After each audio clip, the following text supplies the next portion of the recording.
Aujourd'hui, je vais faire un enseignement qui est la suite de l'enseignement que j'avais fait la dernière fois à propos des 4 secrets pour l'exaucement de toutes tes prières.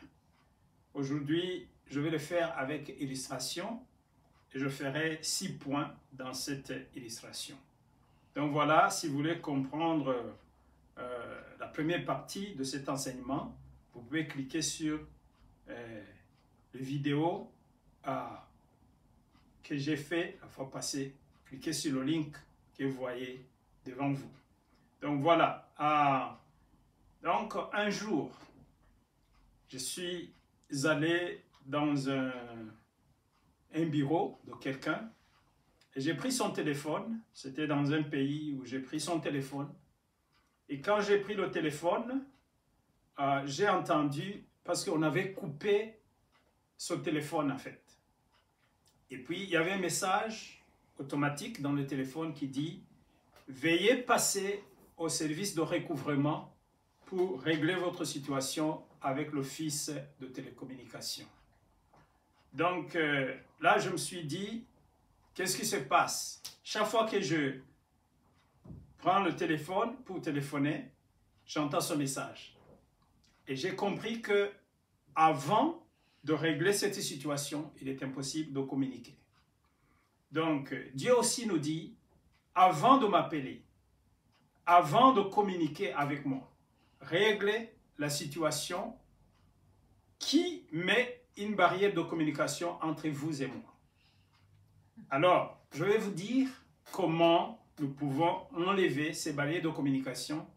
Et une fois nous communiquons avec Dieu, nous allons avoir des réponses. Donc le problème, c'est que ce n'est pas que Dieu n'exauce pas. Mais le problème, c'est qu'il nous entende d'abord. Il écoute nos prières, nos doléances, nos demandes. Parce qu'il dit, appelle-moi, je vous répondrai. Mais appelle-moi et je vous montrerai des choses, des secrets que vous ne connaissiez pas. Donc voilà. Quelles sont les conditions? J'ai amené un téléphone avec moi. Donc, pour vous montrer, si je vais communiquer avec ce téléphone, il y a des conditions que je dois remplir pour que je communique avec quelqu'un qui est peut-être, il a la volonté de répondre à mes appels, il peut me donner tout ce que je veux, mais ayant le téléphone seulement, ça ne suffit pas pour que je communique avec cette personne. Même si là, c'est mon papa, c'est quelqu'un qui m'aime, qui me veut du bien, mais il n'est pas tout près de moi et je dois l'appeler. Donc, il y a des conditions à remplir. Et si je ne remplis pas ces conditions, le problème n'est pas de cette personne qui doit régler mes problèmes ou exaucer mes prières, mais le problème, c'est en fait, c'est mon problème avec mon téléphone. Donc, voilà. La première condition, je dois ouvrir ce téléphone parce qu'il est fermé. Je dois ouvrir. La Bible dit, Apocalypse chapitre 3, verset 20, il est dit, « Mais voici, je me tiens à la porte. Si quelqu'un entend ma voix et qu'il ouvre, j'entrerai. Mais s'il n'ouvre pas, je ne vais pas entrer. » Donc, ça dit, c'est la volonté libre. Je dois ouvrir ce téléphone. Si je le ferme sciemment, c'est-à-dire, il ne peut rien faire. Donc, il veut que j'ouvre le téléphone.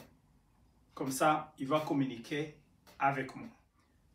Alors, après avoir ouvert ce téléphone, la deuxième chose que je dois vérifier, je dois voir si dans ce téléphone, il y a la carte SIM. SIM card. Donc, et ce SIM card est comparé à Jésus dans le cœur de quelqu'un. Si ce téléphone n'a pas de carte SIM, il ne peut pas appeler. C'est impossible. Il faut avoir une carte SIM. Donc voilà. Alors, il est dit en Colossiens chapitre 1, verset 27, « Qui Dieu a voulu faire connaître quelle est la glorieuse richesse de son mystère parmi les païens, savoir Christ en vous, l'espérance de la gloire. » Romains 11, 36, « C'est de lui, par lui et pour lui que sont toutes choses. À lui la gloire dans tous les siècles. » Carte SIM, il faut en avoir. Troisièmement, il faut avoir la batterie qui est bien chargée, qui est comparée au Saint-Esprit, qui est le feu, qui est la puissance. Écoutez ce que la Bible dit. Zacharie 4 et 6. Alors il est pris et me dit, c'est ici la parole que l'Éternel adresse à Zorobabel. Ce n'est ni par la puissance, ni par la force, mais c'est par mon esprit, dit l'Éternel des armées. Donc voilà, c'est la batterie. Philippiens 4, 13. Je puis tout par celui qui me fortifie.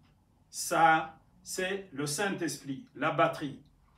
Quatrièmement, il faut avoir le réseau, network. Et cinquièmement, il faut parler la langue de la personne que tu appelles. Comment avoir le réseau et en même temps parler la langue? Parce que tu peux avoir le réseau, mais tu parles à un Américain qui parle anglais, et si tu ne parles pas sa langue, là, il ne va pas t'écouter. Donc, il faut parler la langue de Dieu. Dieu a une langue aussi. Il parlait sa parole. Quand il dit, Seigneur, tu as dit, là, tu commences à dire sa langue, à parler sa langue. Voilà, écoutez. Jean 4, 24.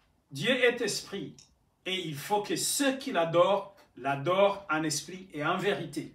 En esprit, c'est-à-dire, c'est dans le réseau de Dieu, dans la dimension de Dieu. Tu dois aller en esprit d'abord, tu dois te sanctifier, entrer en esprit.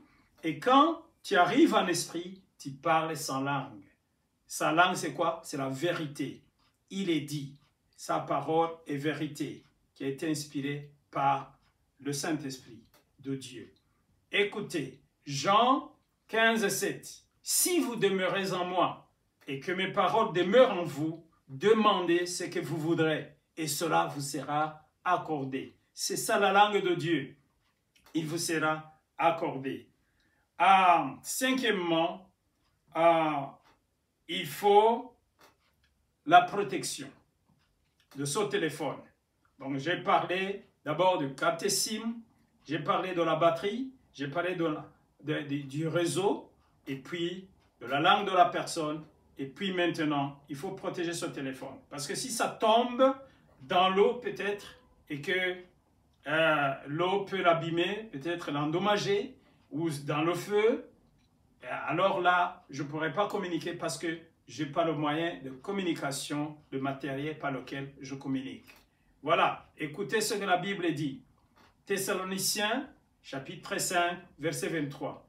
Que le Dieu de paix vous sanctifie lui-même tout entier, et que tout votre être, esprit, âme et corps soit conservé irrépréhensible lors de l'avènement de notre Seigneur Jésus-Christ. Donc, il faut protéger complètement. Proverbe 4, 23, il est dit, garde jalousement ton cœur, parce que toute la vie et toutes les sources de la vie émanent de là, jaillissent de là. Donc, il faut protéger ton cœur, mais il faut protéger encore tout ton être, pas que ton cœur. Je vais conclure cet enseignement en insistant sur l'importance ou la pertinence du réseau, network, parce que c'est ce qui est facilement perdable et on peut le récupérer. Jésus dit, venez à moi, vous tous qui êtes chargés et fatigués, je vous donnerai du repos. Revenez à moi, je reviendrai à vous. Donc voilà, le réseau. Des fois, on est...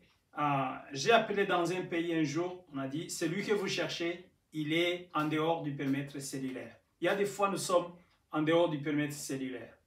Donc, dans le péché, revenez, repentez-vous, revenez et je reviendrai à vous.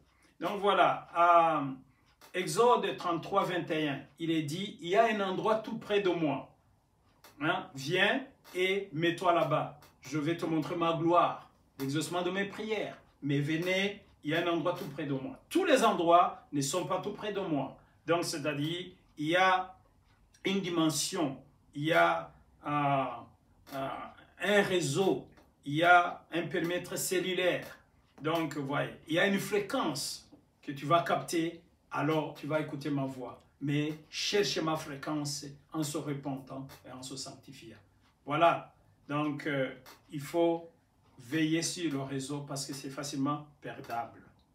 Que Dieu vous bénisse. Je vais conclure en disant merci pour les gens qui soutiennent son ministère et que Dieu continue à vous bénir.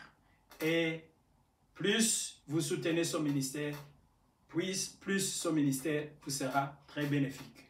Que Dieu continue à vous bénir et que Dieu continue à vous donner à manger, à boire, le médicament, tout ce qu'il faut pour le bien-être de votre vie. Continuez à soutenir et demeurer bénis au nom de Jésus. Amen.